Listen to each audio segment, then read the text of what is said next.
tunapiga roho ya ufukara ama tunafungulisha utajiri. The topic is kutandika roho ya ufukara ama kupiga roho ya ufukara na kufungulisha utajiri. Lazima upige. You cannot pray for something alafu kuna kile kinakuzuia, kuna kitu inazuia. Right? Hawezi kutaka kupata maji alafu kuna block. Lazima utandike ile block alafu upate yao maji ya uzima.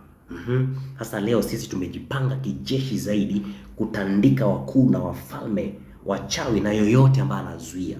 Ni kuwafyeka, kuwasambaratisha na kuambia saa ipo na saa yaja ambayo wafu watasikia sauti ya mwana wa Adamu.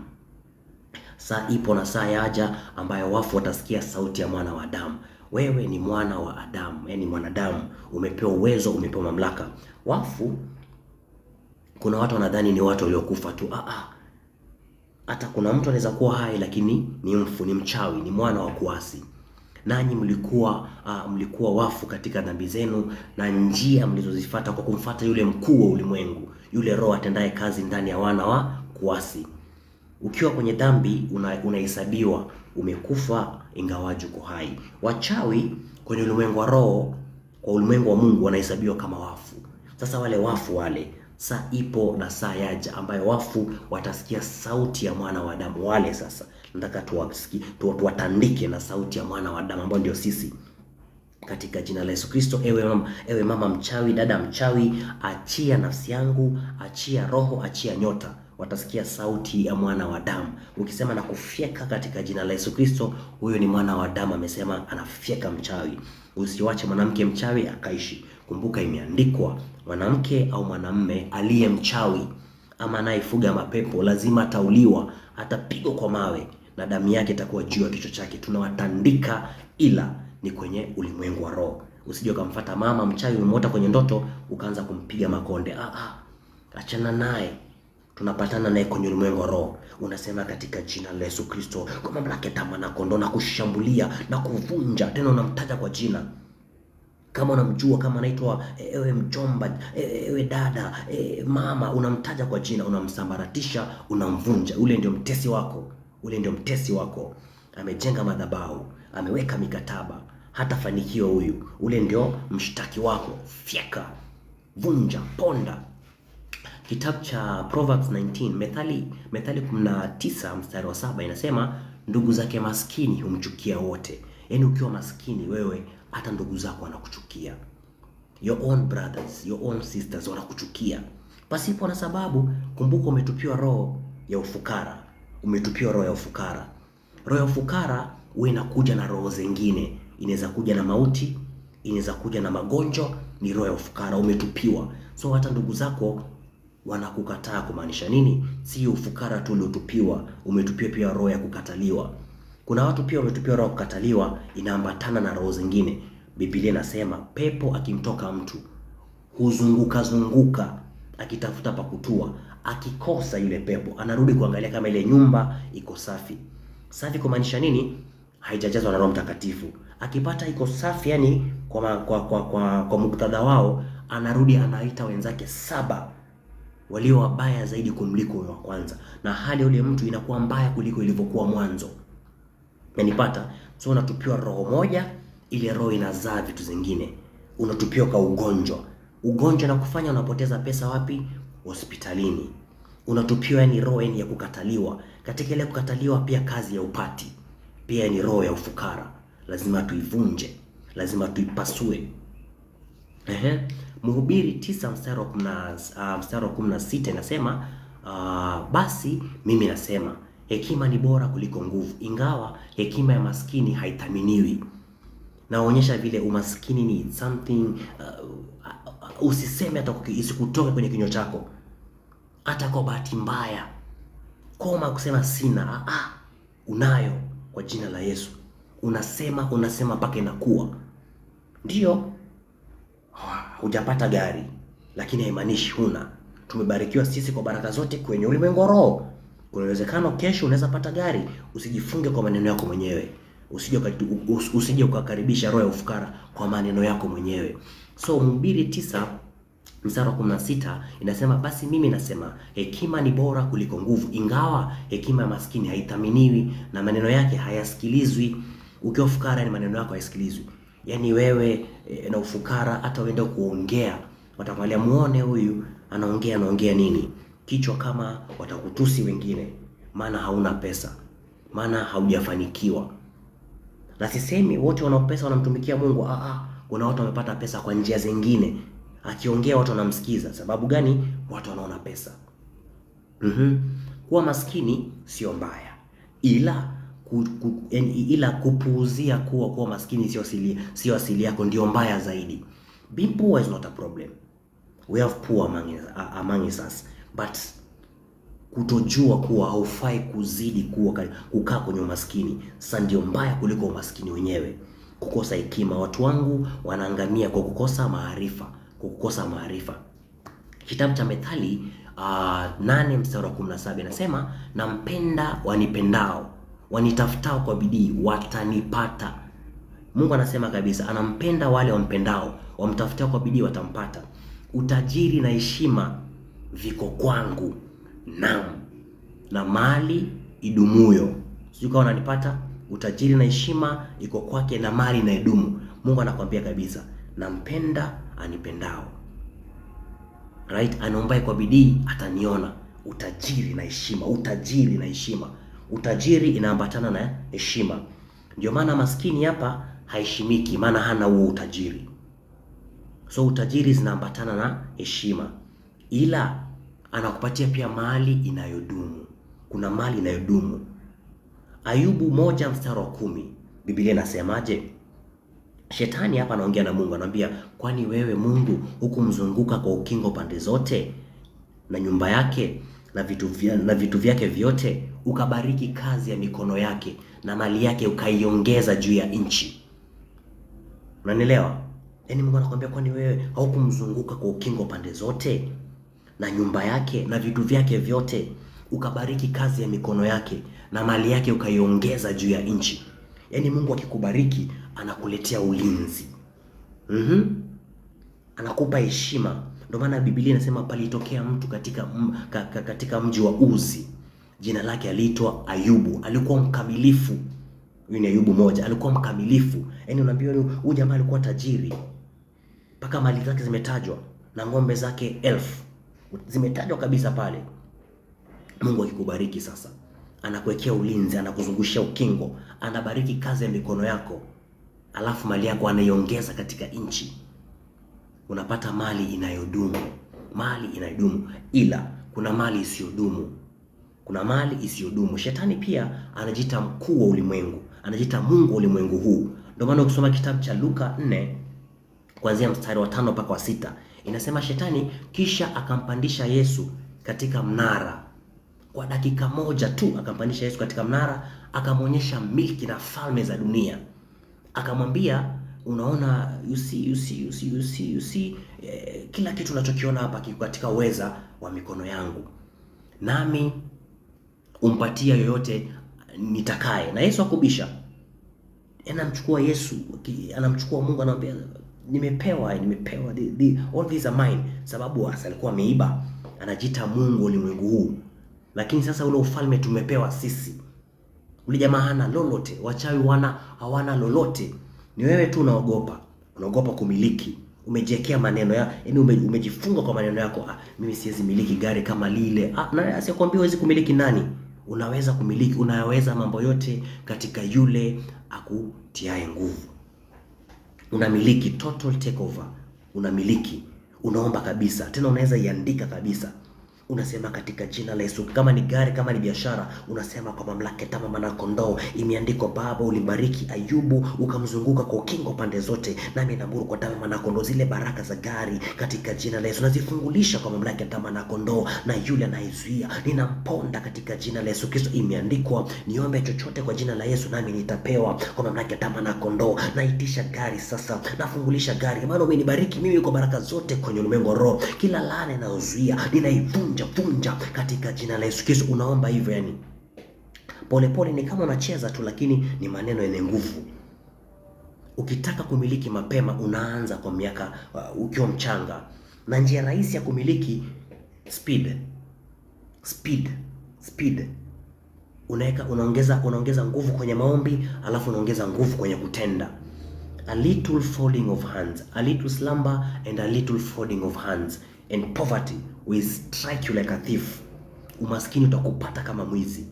Kunja mikono yako alafu lala. Hiyo kifungu iko rohoni zaidi. Ile kulala na kunja mkono ni kukataa kuomba na kukataa kuchukua hatua. Si kulala tu kulala. Biblia ni kitabu cha rohoni. So whenever you are reading your Bible scriptures, jaribu kuziangalia na macho ya rohoni. Kwa nini Yesu alitembea juu ya maji? Kwa nini Yesu akamtuma Petero aende achukue pesa kwenye kinywa cha samaki?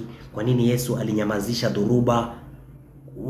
Unaiangalia in that perspective. In that perspective, then unajua sasa ile nguvu ulionayo. Yesu kutembea juu ya maji alikuwa anaonyesha kuna mamlaka chini ya maji ambayo ameikanyaga.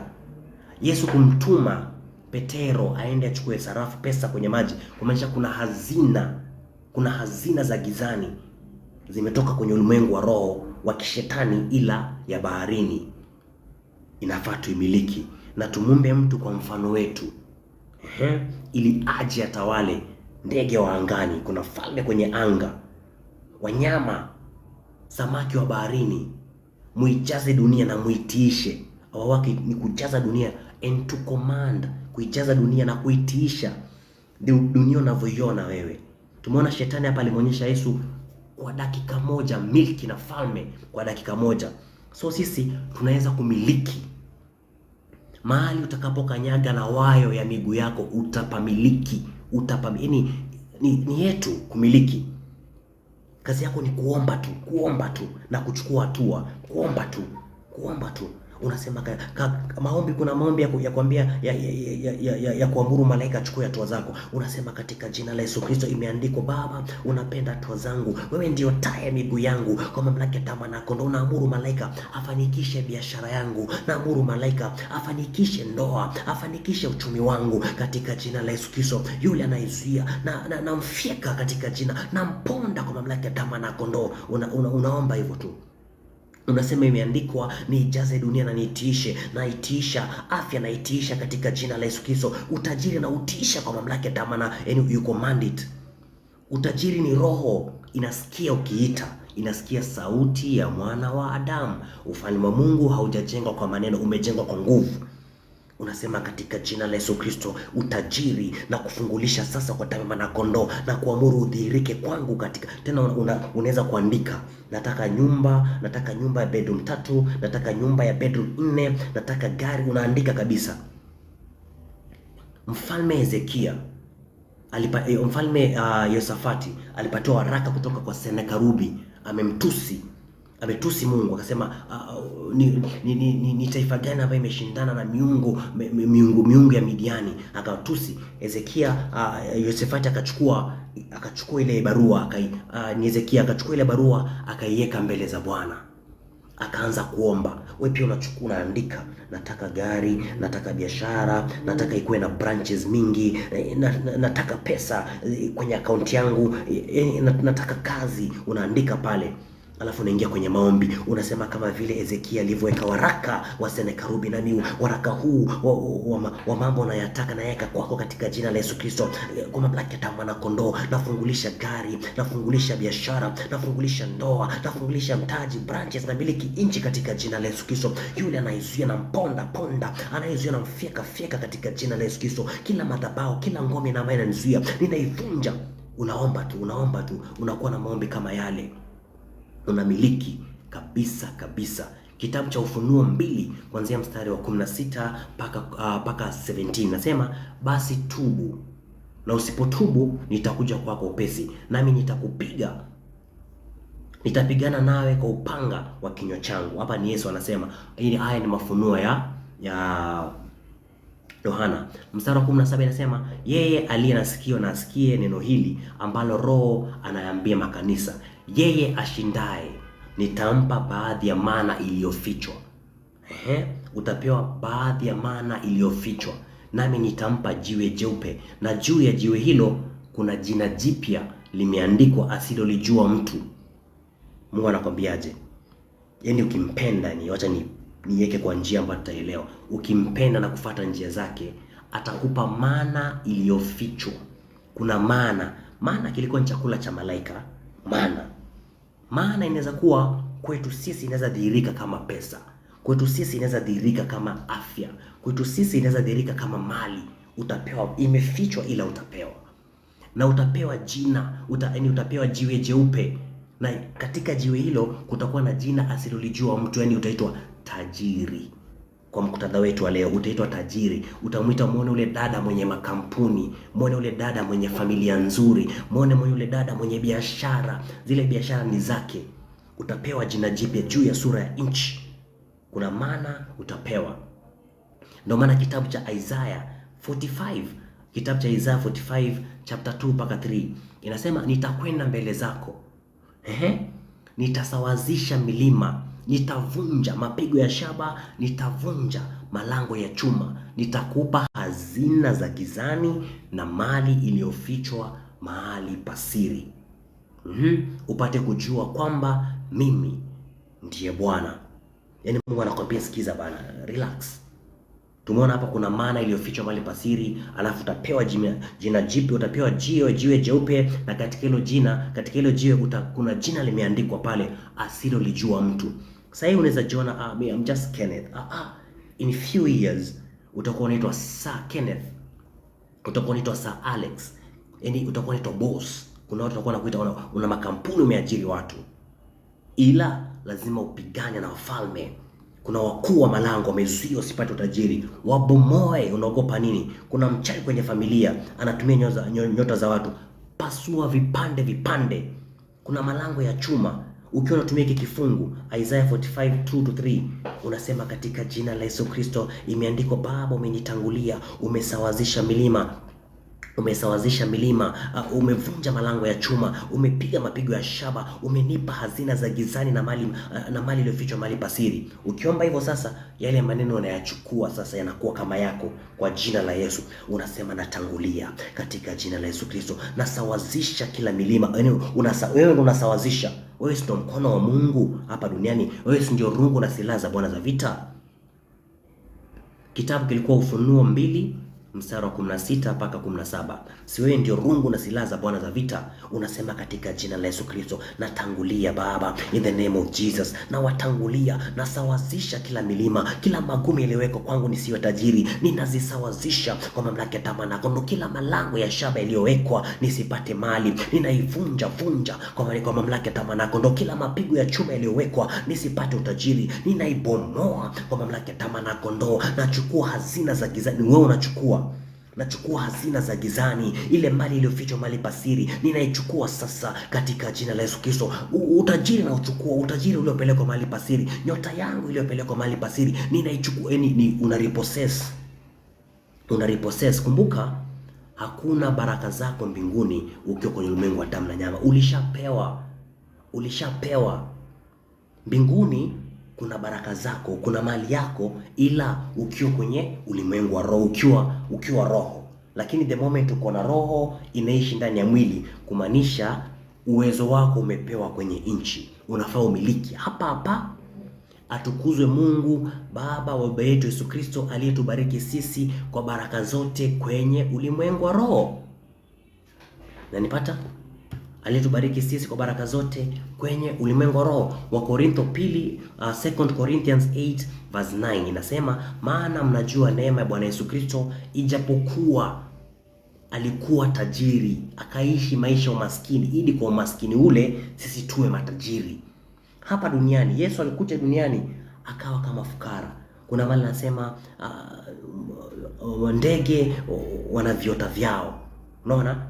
Wale mbweha wana mapango yao, lakini mwana wa Adamu hana mahali pa kulala. Alikuwa maskini ili sisi tuwe matajiri. Alafu wewe unakubali umaskini kivipi? Kataa hiyo roho. Piga hiyo roho. Amini nakwambia, vunja. Kuna mtabishaji, ponda, alafu utulie uone wokovu wa Bwana. Biblia katika kitabu cha Methali 10 mstari wa 22 inasema, baraka ya Bwana hutajirisha. Yaani baraka ya Bwana hutajirisha, haina huzuni. Kuna watu wamepewa mali isiyodumu. Amemtoa mtoto wake kafara, ametoa watu wa familia kafara. Hawana raha. Kuna watu naona wana magari lakini hawana raha. Jamaa ana gari lakini yale masharti aliyopewa, masharti ya kijinga sana. Uwa mtoto wako kila siku, kuwa unabaka mtoto wako, ubaka watoto wadogo. Ndio maana uovu umejaa kwenye nchi, watu wamepatiwa mikataba wasioiweza. Alafu kuna muda fulani anakufa ghafla, anachukuliwa msukule, anakufa ghafla, lakini kuna mali inayodumu, na hiyo mali ndio tunaitaka sisi. Kitabu cha Kutoka chapter 23 verse 25 to 26 nasema, nanyi mtamtumikia Bwana Mungu wenu, naye atabariki chakula chenu, atabariki na kinywaji chenu, atayaondoa magonjwa kati yenu. Hapatapatikana kwenu mtu anayeharibu mimba ama aliyetasa. Nitazitimiza hesabu za siku zenu, ama nitaziongeza hesabu za siku zenu. Yaani Mungu anakwambia, sikiza bana, mimi nitabariki chakula chako na kinywaji chako, na magonjwa pia nitayatoa. Hii ndio baraka ya Bwana ambayo inatajirisha. Hapatatokea mtu kwenu anayeharibu mimba wala aliyetasa, na siku zenu nitaziongeza. Kuharibu mimba kwa muktadha wetu ni kama mtu ambaye ni haufanikiwi. Utasa inaweza kuwa utasa kwenye biashara, unazaa mapoza kwenye biashara, haupati mali, haupati kazi. Ule pia ni aina fulani ya utasa, ni roho ya ufukara umetumiwa, imedhihirika kwa utasa. Si lazima kukosa mtoto, ila hiyo pia ni njia nyingine. Lakini unaweza kuwa tasa kwenye maisha yako. Utasa ni mtu ambaye asiweza kufanya nini? Kupata mtoto. So kwenye ulimwengu wa roho inaweza kuwa pia hawezi kupata kazi, hawezi kupata mtaji. Ule pia ni aina utasa. Ama unapata alafu unapotea. Kuharibu mimba ni roho ya kupata na kupotea. Pesa inaingia kwenye mifuko iliyotoboka.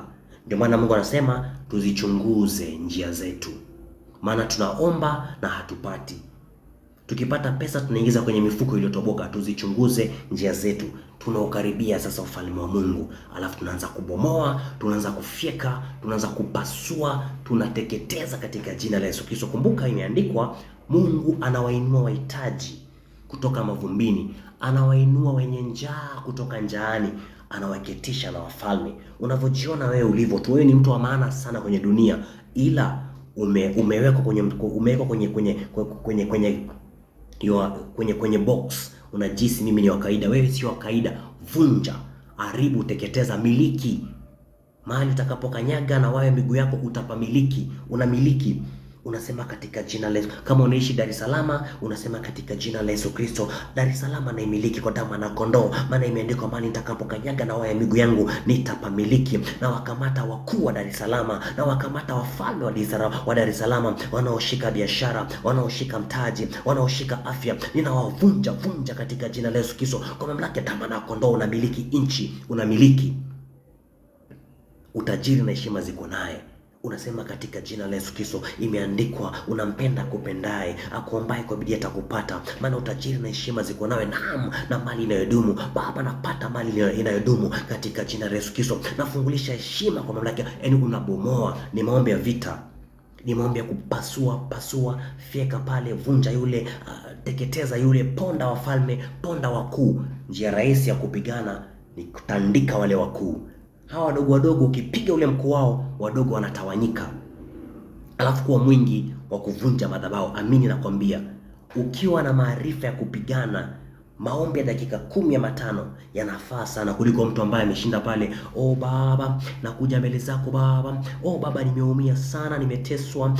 Baba, nimeumia. God, nimekosa chakula. Miaka imesonga sana, sijapata mchumba. Kuna yule azuiaye ile siri ya wasi kwa sasa inatenda kazi. Yule azuiaye lazima ataondolewa. For the secret power of lawlessness, it's already at work, and he who holds it will continue to do so until the day he will be removed. Lazima muondoe anayezuia. Unatoka kwenye yale maombi sasa, unaanza kulia. Kama unataka kulia, lakini lia ukipigana. Lia kabisa, sema katika jina la Yesu Kristo, uchungu huu ndo sasa basi ninauvunja kwa mamlaka ya damu na kondoo. Yule anayeleta uchungu, anayezuia uchumi wangu, anayenisumbua, ninamvunja. Tena unamtaja, teta na anayeteta nami, pigana na anayepigana nami. Chukua kigao na ngao. Unasema chukua kigao, hiyo imeandikwa.